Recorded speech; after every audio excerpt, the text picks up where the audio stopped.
Psicoanálisis. Los principios del psicoanálisis. El proceder del ser humano está vinculado a respuestas, ya sea con o sin presencia de su conciencia. Uno de los factores fundamentales que intervienen en el comportamiento de un ser vivo va en relación a su ambiente y cómo lo percibe. Según sus sensaciones, este puede ser tanto voluntario o deliberado como involuntario o instintivo, según las situaciones que la persona experimente. Naturalmente, la expresión inconsciente se maneja como calificativo para estimar una fase mental que exterioriza el ser humano que desarrolla su proceder de forma inadvertida, en otros términos, sin darse cuenta, y por consiguiente no pende de su voluntad efectuar ciertas acciones. Asimismo, en psicoanálisis, el inconsciente es la idea fundamental de su teoría, ya que se establece como su principal elemento de observación. La personalidad. El estudio de la personalidad corresponde al campo del análisis de la psicología. La personalidad puede exponerse desde varios enfoques. Se explica como los orígenes internos que se mantienen ocultos al comportamiento individual y a la vivencia de la persona. La personalidad no es una facultad que pueda cambiarse, encontrarse o adquirirse, y resultaría improductivo referirse a la personalidad sin entender efectivamente qué representa o qué se desea expresar con este término. Se dice que, por estudiar formalmente la personalidad, surgió el primer enfoque. Este fue el psicoanálisis, y pone énfasis en las fuerzas del inconsciente como impulsos del sexo agresivo y conflictos de niñez temprana. Esta no solo repercutió en la psicología, sino también en la cultura. Se redefinió el concepto de la personalidad y cambió nuestro modo de entender la naturaleza humana. Los estudios relacionados con la personalidad ofrecen una variedad de respuestas a distintas preguntas esenciales establecidas, una de las cuales es ¿cómo se consigue explicar la personalidad? La representación de la personalidad considera las formas en que debemos caracterizar a un solo individuo. En ese caso, deberíamos especificar los rasgos de la personalidad mediante las semejanzas de las personas entre sí, o aprovechar distintas tácticas, tales como estudiar a un solo ser humano. O sea que, la forma de actuar de una persona se ajusta según las situaciones de su vida, y aunque dos personas pueden actuar de la misma forma, no significa que las situaciones que vivieron sean las mismas. A partir de este punto la pregunta es, ¿cómo contribuye la cultura y el desarrollo social en la formación del carácter que exterioriza el individuo? Entonces, ¿qué se puede exponer acerca del desarrollo de la personalidad? No se ha encontrado una única manera de definir la personalidad. A pesar de ello, hay varias formas de explicar y comprender al ser humano desde un punto de vista particular y diferente. Lo esencial al definir la personalidad es que es una peculiaridad individual y es lo que hace que las personas sean distintas unas de otras. Secciones fundamentales de la personalidad. Estas pulsaciones existen desde que el individuo nace, porque corresponden a los instintos básicos que tiene la especie humana, las cuales se han desarrollado de forma evolutiva. El ser humano, con el tiempo y al continuar de su proceso de crecimiento y desarrollo, adquiere comportamientos y actitudes características de un ser social. Esto implica que los instintos o pulsaciones que se replieguen, aunque no signifique que lleguen a desaparecer, sin embargo, pertenecen a una sociedad civilizada. Implica reprimir y canalizar estas pulsaciones para ser aceptado en esta. Así como Freud describe el proceso del cual el aparato psíquico desarrolla los elementos que intervienen en su desarrollo, también existen etapas del ser humano, las cuales Freud describe según lo que ocurre en ellas. Estos estadios del individuo son las etapas psicosexuales, las cuales son etapa oral, etapa anal, etapa fálica, etapa de latencia y etapa genital. Fases del desarrollo psicosexual. La sexualidad en esta etapa no se refiere a la cuestión reproductiva o erótica, ya que el adolescente busca generar vínculos relacionados al amor, el cariño, los cuales están fuera de él, ya que sus pensamientos, acciones tienen una dirección distinta. En esta etapa se desarrollan 5 fases: la fase anal, fase oral, fase fálica, fase de latencia y fase genital. La fase oral va desde el nacimiento hasta los 12 meses y su acción es chupar o morder. La fase anal va del año a los 3 años y su acción es la retención o expulsión de la materia fecal. La fase fálica va desde los 3 a los 5 años y su acción es la masturbación con los órganos reproductores. La fase de latencia va desde los 5 años a la pubertad y su acción es la disminución del acto sexual.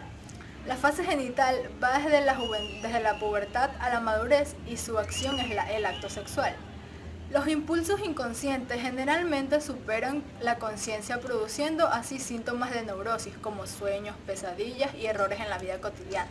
Según como sea la conformación del aparato psíquico, será la vinculación con los objetos de atracción y desarrollo de esta etapa, o dependiendo de cómo el joven o el adolescente logró equilibrar sus instintos o normas sociales. Sumado a esto la energía sexual, ya que esto determinará su manera de ser en la sociedad o cómo lo van a ver las demás personas. La personalidad es un factor importante para el ser humano y su desarrollo, ya que tiene diversas características que lo conforman, como conductas, pensamientos, comportamientos, impulsos, emociones y cosas que lo vuelven único. El psicoanálisis y la psiquiatría clasifican al ser humano dependiendo de las características según el criterio de la personalidad patológica. Esta se divide en 3 bloques o tipos, que son la paranoica, la limítrofe y la dependiente. La paranoica tiene la esquizoide y la esquizotópica. La limítrofe tiene la narcisista, histriónica, histérica y antisocial. La dependiente tiene la evitación y la obsesiva compulsiva. También es importante resaltar que a pesar de que se clasifican de manera determinada, un individuo puede poseer algunas características de otro tipo. No obstante, en algunos casos, el estudio de la personalidad, lejos de individualizar al ser humano, pretende ajustarlo a ciertos parámetros con la finalidad de facilitar así su comprensión. También se dice que la ciencia médica psiquiátrica ha desarrollado parámetros de normalidad y anormalidad, ya que así todo aquello que está fuera de la normalidad y el estándar de la sociedad pertenece a lo anormal o a lo no patológico. El psicoanálisis y la teoría psicodinámica. El psicoanálisis es una de las ramas centrales de la ciencia que estudia la salud mental analizando la personalidad humana. Sigmund Freud fue considerado el padre del psicoanálisis. Él perfeccionó la teoría de la psique, la cual daba como resultado la formación de la personalidad. La psique es la capacidad de un individuo de razonar y procesar información, ya sea de forma consciente o inconsciente. Cuando es de manera consciente, esta se procesa de forma racional y lógica, y está diferida del principio de la realidad. Cuando es de manera inconsciente es cuando este individuo no posee cierta información de un contenido, por lo cual tiene que diferirlo observándolo, y esto está denominado el principio del placer. Freud también utilizó este término para explicar los pensamientos, sentimientos, emociones y conductas de las cuales los individuos habitualmente no tienen discernimiento. Referente a estos, Freud desarrolló el yo, el ello y el superyo. El yo es lo consciente, lo tenemos desde que nacemos. Es nuestra parte instintiva relacionada con el principio de placer. El ello es lo inconsciente, es procesar las consecuencias que podrían ocasionar una conducta demasiado desinhibida. El superyo tiene parte consciente e inconsciente y son las contracciones de la sociabilización. La psicología psicodinámica, a diferencia de otros personajes, hacen referencia a un médico y a sus estudios de neurología que le permitió darse cuenta que varios de los malestares neuronales tenían un origen psicológico más que fisiológico. Además, se convenció de que los deseos y los conflictos inmorales sean del origen de tales síntomas. Sostuvo que el individuo es menos racional de lo que creemos y que el libre albedrío es un mero espejismo. El ser humano debe revelar el inconsciente.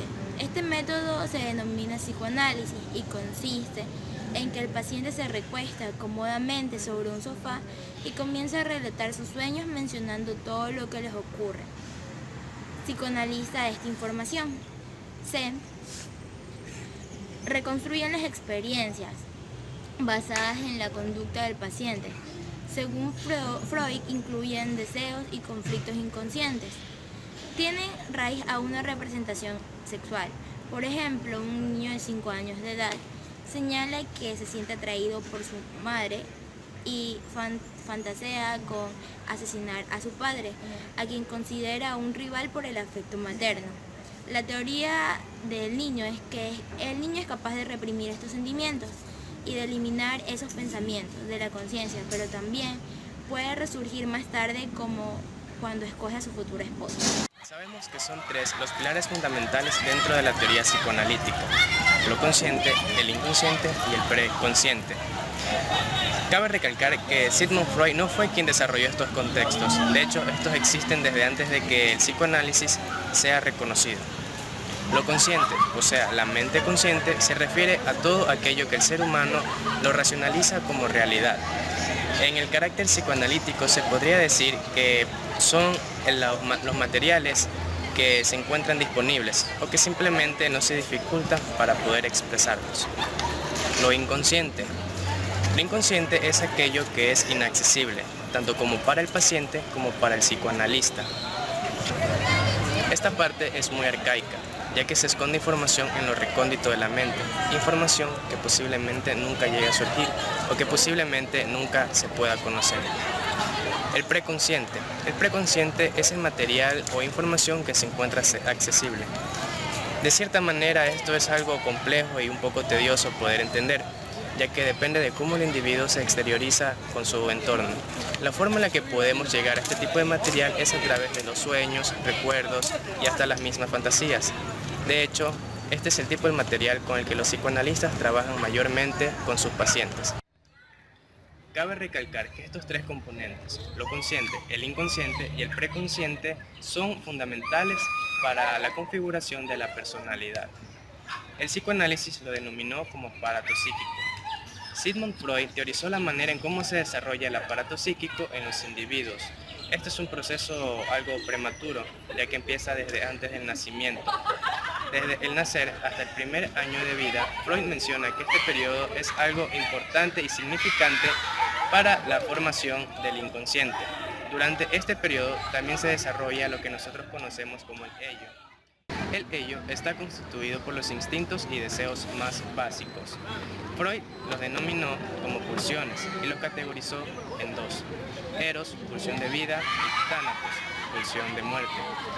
Eros o pulsión de vida se caracteriza por la satisfacción de las necesidades que necesitan ser satisfechas para garantizar la supervivencia del individuo. Por otro lado tenemos a tánatos, que se caracteriza por ser una pulsión bastante agresiva, que provoca que los organismos rechacen aquello que no les agrada y destruyan aquello que pretenda amenazarlos. Le voy a realizar 10 preguntas, las cuales ayudarán con su imaginación. ¿Ya? La respuesta tiene que ser espontánea. Mientras más espontánea, mejor funciona. Yo voy indicando 10 preguntas y usted va poniendo en cada literal la respuesta. Más espontánea posible.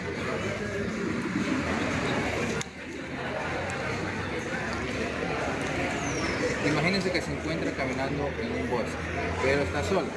¿Con quién le gustaría estar? Lo más espontáneo. Pero si estoy sola. Sí, no, por eso digo, ¿con quién le gustaría estar? Una amiga. Sigue caminando por el bosque y de pronto ve un animal. ¿De qué tamaño es el animal? ¿O qué animal? ¿Cómo usted interactúa con el animal? Tratando de mirarlo. Sí. ¿Sí? Usted sigue caminando en el bosque, se va internando cada vez más en este bosque, hasta que descubre un lugar llano y plano. En ese lugar va a encontrar una casa, la casa de sus sueños. ¿De qué tamaño es esa casa? Pequeña. ¿Sí? La casa de sus sueños, usted ve, ¿tiene rejas, cerramientos o no tiene nada? ¿O solo es la casa? ¿Tiene cerramientos? Después de pensarlo, usted decide ingresar a esta casa de sus sueños. La explora y descubre que hay un comedor, hay una mesa. Describa qué ve sobre la mesa y su alrededor. El librero, las sillas.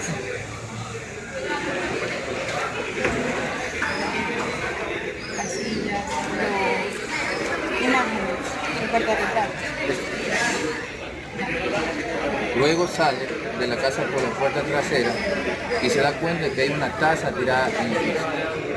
¿De qué material es esta taza? ¿Rico? ¿Qué hace con la taza? Ya. Luego sigue caminando hasta llegar al final de la propiedad de la casa de tus sueños. En este lugar se encuentra parado en la orilla de un cuerpo de agua. Puede ser una piscina, el mar, un río, un cuerpo. ¿Cuál cuerpo de agua se imagina? Una laguna. Listo. ¿Cómo hace para cruzar ese lugar? ¿La rodea? Listo. Ya, esas son las 10 preguntas. No, ahora le voy a dar el significado, el análisis de la primera pregunta. Lo que usted respondió es la persona con el más importante en su vida. ¿A quién puso? No puse nombre. ¿No puso? Ajá. Una amiga. Ya, esa es la persona más importante en su vida. El tamaño del animal que usted vio representa el tamaño de su problema. En este caso usted dijo un león, ¿no? Quiere decir que tiene problemas, sería un problema muy grande. El grado de interacción que usted tiene con este animal representa cómo usted maneja ese problema. Usted dijo que lo miraba, ¿no? Entonces quiere decir que usted lo analiza bastante el problema, obviamente para buscar una solución. El tamaño de la casa de sus sueños representa sus ambiciones. Usted dijo una casa pequeña, entonces un poco conformista, pero Sí. ya, listo. Usted dijo que sí había una reja, ¿no? Sí. Ya, eso significa que usted pone una barrera, no es una persona muy abierta. O sea, quiere decir que no da su amistad o su confianza a cualquier persona. Tiene una amistad selectiva. ¿Sí? Listo. ¿En la mesa qué vio? ¿Había comida? No, entonces quiere decir que también un poco reservado.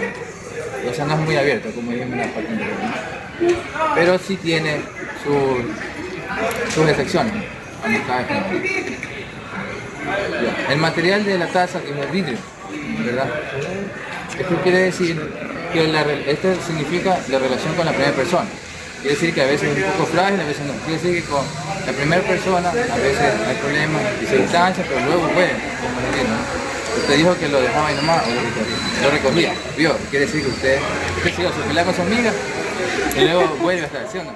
El tamaño del cuerpo de agua que usted vio me dijo una laguna, ¿no? Sí. Ya, esto se refería en cuanto al tamaño de su deseo sexual. Entonces quiere decir que es moderado, ¿no? Normal, algo normal. Usted dijo que para cruzar lo rodeaba, entonces quiere decir que usted es una persona muy selectiva en cuanto ve. O sea, rodea, no se mete, o sea, no es una persona, como dice, directa al ámbito sexual, ¿no? Qué sé yo, está creando matrimonio, o algo está, no es como otra persona. Eso es todo. Muchísimas gracias.